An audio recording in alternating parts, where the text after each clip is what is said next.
Kalyan hyper മാർക്കറ്റിലെ എല്ലാ branded പ്രൊഡക്ട്സിനും നല്ല വില കുറവാ. അതിനിപ്പോ സീസൺ ആണെന്നോ വീക്കെൻഡ് ആണെന്നോ നിർബന്ധമില്ല. പിന്നെ ഇത് പിഷ്കല്ല, ഇതിന്റെ പേരാണ് സേവിങ്സ്. ബ്രില്യന്റ്. അതാണ് ചായ കുടിക്കും.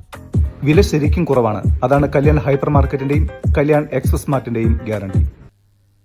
ലോകത്തെവിടെയും ആഘോഷങ്ങളുടെ ഭാഗമാണ് വെടിക്കെട്ടെന്നും വിമാന അപകടങ്ങൾ നടക്കുന്നുവെന്ന് കരുതി വിമാനങ്ങൾ നിരോധിക്കാൻ കഴിയാത്തതുപോലെ വെടിക്കെട്ടും നിരോധിക്കാനാകില്ലെന്ന് ജസ്റ്റിസ് CN രാമചന്ദ്രൻ നായർ. മുണ്ടത്തിക്കോട് വെടിക്കെട്ട് നിർമ്മാണശാലയിലുണ്ടായ സ്ഫോടനത്തെക്കുറിച്ച് അന്വേഷിക്കുവാൻ എത്തിയ judicial commission justice CN Ramachandran Nair അപകട സ്ഥലം സന്ദർശിച്ച ശേഷം മാധ്യമങ്ങളോട് സംസാരിക്കുകയായിരുന്നു. ആയിരക്കണക്കിന് ആൾക്കാർ എയർ ക്രാഷ് മരിക്കുന്നില്ലേ? പക്ഷേ നമുക്ക് പ്ലെയിൻ വേണ്ടെന്ന് പറയാൻ ഒക്കൂ. അപ്പോൾ അതുകൊണ്ട് ഇതുപോലെയുള്ള ആഘോഷത്തിൻ്റെ ഭാഗമായിട്ട് ലോകമെങ്ങാടും നടത്തുന്ന വെടിക്കെട്ട് വേണ്ട, ഒരു കരിമരുന്ന് പ്രയോഗം വേണ്ടെന്ന് പറഞ്ഞാൽ ഇതൊരു വലിയ തൊഴിൽ മേഖലയാണ്. പലരും നിങ്ങളെല്ലാം ചോദിക്കുന്ന ഒരു ചോദ്യം, വെടിക്കെട്ട് നിരോധിക്കണോ വേണ്ടോ എന്ന് ഗവൺമെൻറ് ചോദിക്കുമോ, വെടിക്കെട്ട് നിരോധിക്കാൻ ശുപാർശ ചെയ്യുമോ എന്ന്. ഏതായാലും ആ വിഷയത്തിലേക്ക് ഞാനിപ്പോൾ പോകുന്നില്ല. വെടിക്കെട്ട് അപകടരഹിതമായിട്ട് നടത്താമോ എന്ന് തന്നെ ആലോചിക്കും. അങ്ങനെ നടത്താമെങ്കിൽ പിന്നെ വെടിക്കെട്ട് നിരോധിക്കേണ്ട ആവശ്യമില്ല. ലോകത്തിലെ എല്ലാ ആഘോഷങ്ങളുടെ ഭാഗമാണ് വെടിക്കെട്ട്. നമ്മുടെ എല്ലാ പൂരത്തിൻ്റെ എല്ലാം മാറ്റിക്കൂട്ടുന്നത് ഇതുപോലത്തെ വെടിക്കെട്ടും വെടിമരുന്ന് ഉപയോഗങ്ങളുമാണ്. അതുകൊണ്ട് അപകടരഹിതമായിട്ട് ഒരു വർണ്ണ കാഴ്ചയായിട്ട്, വെളിച്ചത്തിൻ്റെ കാഴ്ചയായിട്ട് വെടിക്കെട്ട് നടത്താൻ ഒക്കുമോ, സൗണ്ട് കുറച്ച്, അതുപോലെ വെടിമരുന്നിൻ്റെ ഉപയോഗം കുറച്ച്, അതിനെക്കുറിച്ചെല്ലാം നോക്കും. പിന്നെ സാങ്കേതികമായിട്ടുള്ള കാര്യങ്ങൾ, പിന്നെ ദേവസ്വങ്ങളുടെ അഭിപ്രായം. ഇപ്പോൾ ഇവിടെ തന്നെ വലിയ ദേവസ്വമാണല്ലോ വെടിക്കെട്ടുകൾ നടത്തുന്നത്. അവരില്ല അപകടത്തിൽപ്പെട്ട വെടിക്കെട്ടുകാരുടെ ദേവസ്വക്കാരെ കേൾക്കും.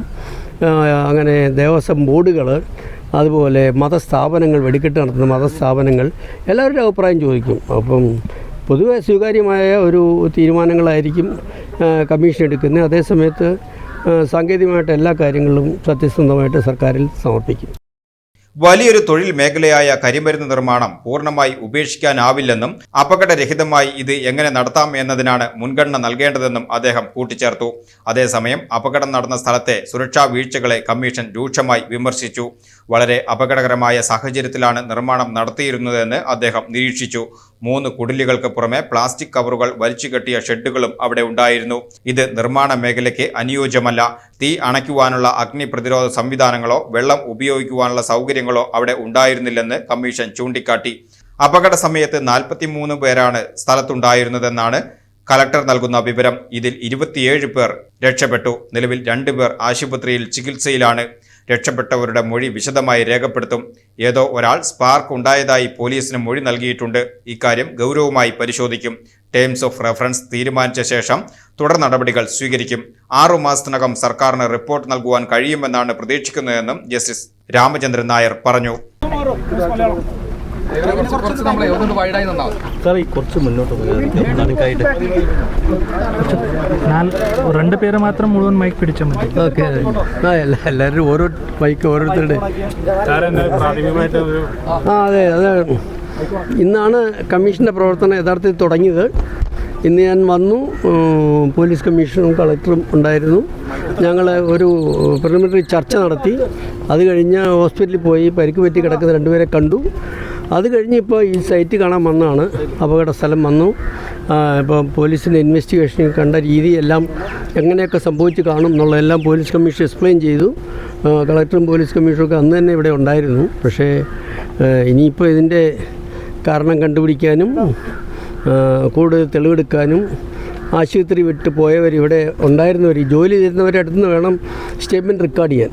അവർക്ക് മാത്രമേ ഇതിൻ്റെ ആധികാരികമായിട്ട് ഇവിടെ എന്നാ അന്നേരം നടന്നേ, ഇവിടുത്തെ സംഭവവികാസം എന്തൊക്കെയാണ്, ഏത് രീതിയിൽ ഇവിടെ പ്രവർത്തനം നടത്തി, ഇതൊക്കെ അവരോട് ചോദിച്ച് മനസ്സിലാക്കണം. അവരെല്ലാവരും പലരും ആശുപത്രിയിലായിരുന്നു. അവരിൽ മജോറിറ്റി സർവൈവ് ചെയ്തു.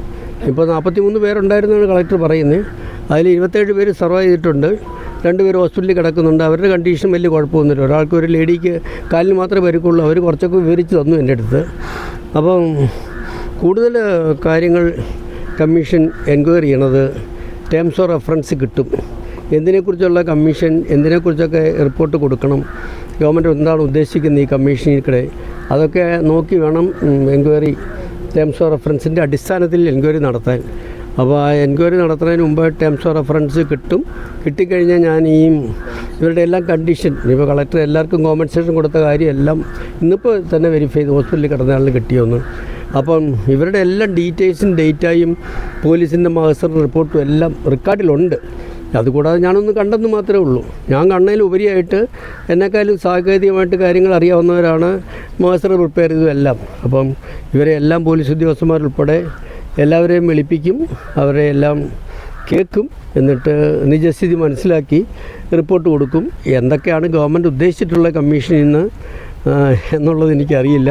എത്ര നാളുകൊണ്ട് അന്വേഷണം പൂർത്തീകരിക്കാമെന്ന് കരുതുന്നുണ്ട്? അതുപോലെ തന്നെ തൃശ്ശൂർ സാധാരണ ഒരു കമ്മീഷനൊക്കെ ഒരു ജുഡീഷ്യൽ കമ്മീഷൻ കോടതി പോലെ തന്നെ നോട്ടീസ് അയച്ച് കേൾക്കാനും വിസ്തരിക്കാനുള്ള അധികാരങ്ങളെല്ലാം ഉണ്ട്. ഗവൺമെൻറ് സാധാരണ ഒരു 6 മാസം സമയമാണ് തരുന്നത്. അപ്പോൾ ഞാൻ പ്രതീക്ഷിക്കുന്ന 6 മാസമാണ്. 6 മാസത്തിൽ റിപ്പോർട്ട് കൊടുക്കാൻ ഒക്കുമായിരിക്കും. അത്ര വലിയൊരു പ്രശ്നമുള്ള കാര്യമല്ല. അപ്പോൾ അതുകൊണ്ട് വീണ്ടും തൃശ്ശൂർ വരേണ്ടി വരുമായിരിക്കും.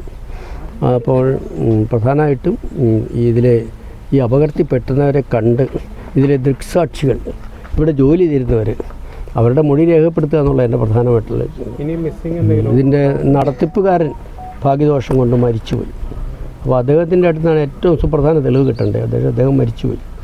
അപ്പം പക്ഷേ ബാക്കിയുള്ളവരെല്ലാം ഉണ്ട്. അവരൊക്കെ പലരും എൻ്റെ അടുത്ത് ഹോസ്പിറ്റലിൽ 2 പേരായിട്ട് സംസാരിച്ചു. ഒരാൾ വളരെ സത്യസന്ധമായിട്ടാണ് പറയുന്നത്, അല്ലാണ്ട് ഒന്നും അയക്ക് ഒളിച്ചു വയ്ക്കാനൊന്നുമില്ല. അതിലൊരു ജോലിക്കാരൻ മാത്രമായിരുന്നു. അപ്പോൾ അതുകൊണ്ട് പാവപ്പെട്ട ആൾക്കാർ ജോലി ചെയ്യാൻ വന്നു എന്നല്ലാതെ അവർക്കൊന്നും എന്നാ സംഭവിച്ചതെന്ന് പോലും ഇപ്പോഴും മനസ്സിലായിട്ടില്ല. ഏത് ഭാഗത്തുനിന്ന് അങ്ങനെ എന്തെങ്കിലും ഒരു അവിടെ അല്ല, ഒരു സ്പാർക്ക് ഉണ്ടായതായിട്ട് കേട്ടതായിട്ട് ആരോ പോലീസിൽ റിപ്പോർട്ട് ചെയ്തതായിട്ട് കമ്മീഷൻ സൂചിപ്പിച്ചു. അതിൻ്റെ ഡീറ്റെയിലേക്ക് ഞാൻ പോയിട്ടില്ല. അതെന്നാന്ന് ചോദിച്ചാൽ ആ ആളെ കണ്ടിട്ടില്ല, ആളോട് തന്നെ ചോദിക്കണം. അപ്പോൾ അങ്ങനെ പറഞ്ഞു കേട്ടൊന്നും വെച്ച് റിപ്പോർട്ട് ചെയ്ത് ഉണ്ടാക്കാൻ നോക്കിയില്ല. അപ്പോൾ ഞാൻ പറഞ്ഞില്ലേ, ഇവരെല്ലാം ഈ പരിക്ക് പറ്റി ആശുപത്രി കിടന്ന് ചികിത്സ കഴിഞ്ഞ് വീട്ടിൽ പോയവരുണ്ട്. അവരെ വിളിച്ച് ചോദിക്കുമ്പോൾ കൂടുതൽ വിവരങ്ങൾ കിട്ടും.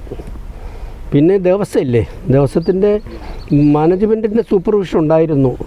മാനേജ്മെൻറ്റ് ആരെങ്കിലും വന്ന് കണ്ടിട്ടുണ്ടോ? അങ്ങനെയാണ് ദിവസം മാനേജ്മെൻറ്റിന് അതിനെക്കുറിച്ച് പറയാൻ സാധിക്കും. അപ്പോൾ അവരെയും കേൾക്കും. അല്ല, ഈ സൈറ്റ് വിസിറ്റ് ചെയ്യേണ്ട ആവശ്യമൊന്നുമില്ല. സൈറ്റിൽ എന്താ കാണാതിരിക്കുന്നത്? മിസ്സിംഗ് ആയിട്ടുള്ളവർ ഒന്നും ഇല്ലെന്നുള്ളതാണ് ഇപ്പോൾ കളക്ടറും പോലീസ് കമ്മീഷൻ പറയണത്. 43 പേരാണ് മാക്സിമം കേട്ടിട്ടുള്ളത്. അതിൽ സർവേ ചെയ്യണവരൊഴിച്ച് ബാക്കിയുള്ളവരുടെ എല്ലാം ഡെഡ് ബോഡി പാർട്സ് DNA ടെസ്റ്റിൽ ഐഡൻറ്റിഫൈ ചെയ്തു. അപ്പോൾ എല്ലാവരും ഐഡൻറ്റിഫൈ ചെയ്തതായിട്ടാണ് പറയുന്നത്. അപ്പോൾ അങ്ങനെയാണ് ഇനിയൊരു സെർച്ചിൻ്റെ ആവശ്യമില്ല.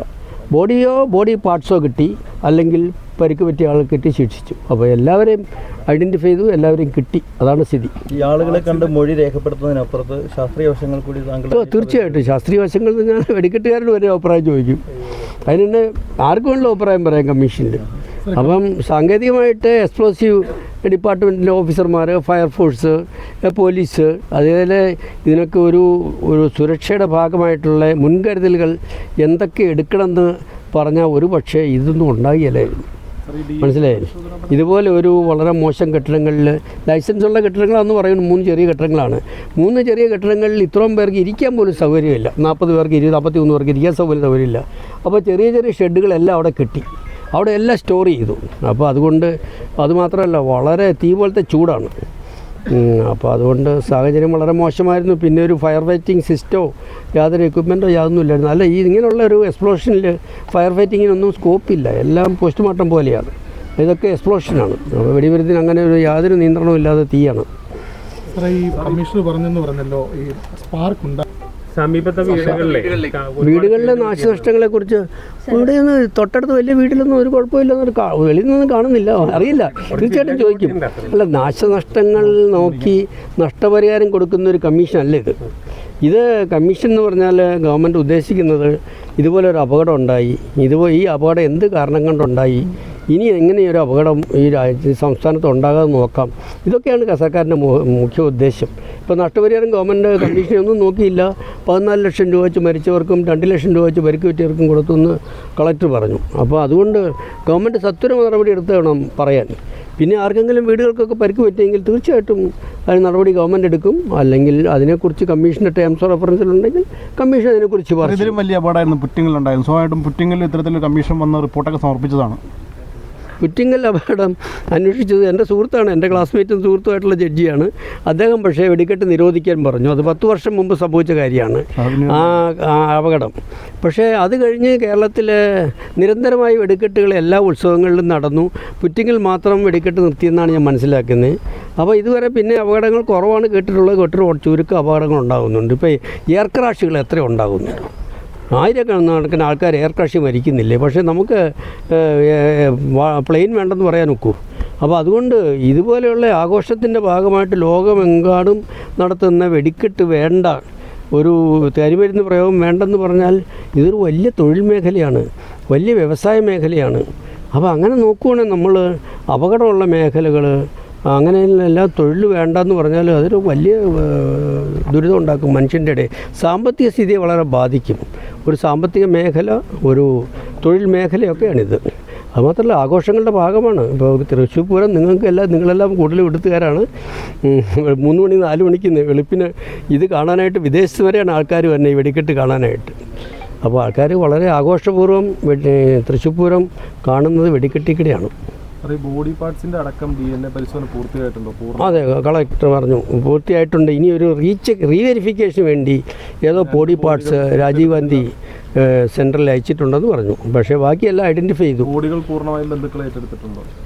ഇല്ല, ബന്ധുക്കൾ ഏറ്റെടുക്കാൻ 1 or 2 മാത്രം സംശയമുണ്ട്. 2 ബോഡി പാർട്സ് വേറെ ബോഡി പാർട്ടുമായിട്ട് കോറിലേറ്റ് ചെയ്താലേ കൊടുക്കാൻ ഒക്കുള്ളൂ. അത് മാത്രമേ അവർ സംശയിക്കുന്നുള്ളൂ. അതിന് മാത്രം വേണ്ടിയാണ്. ആളെയൊക്കെ ഐഡൻറ്റിഫൈ ചെയ്ത് കഴിഞ്ഞു.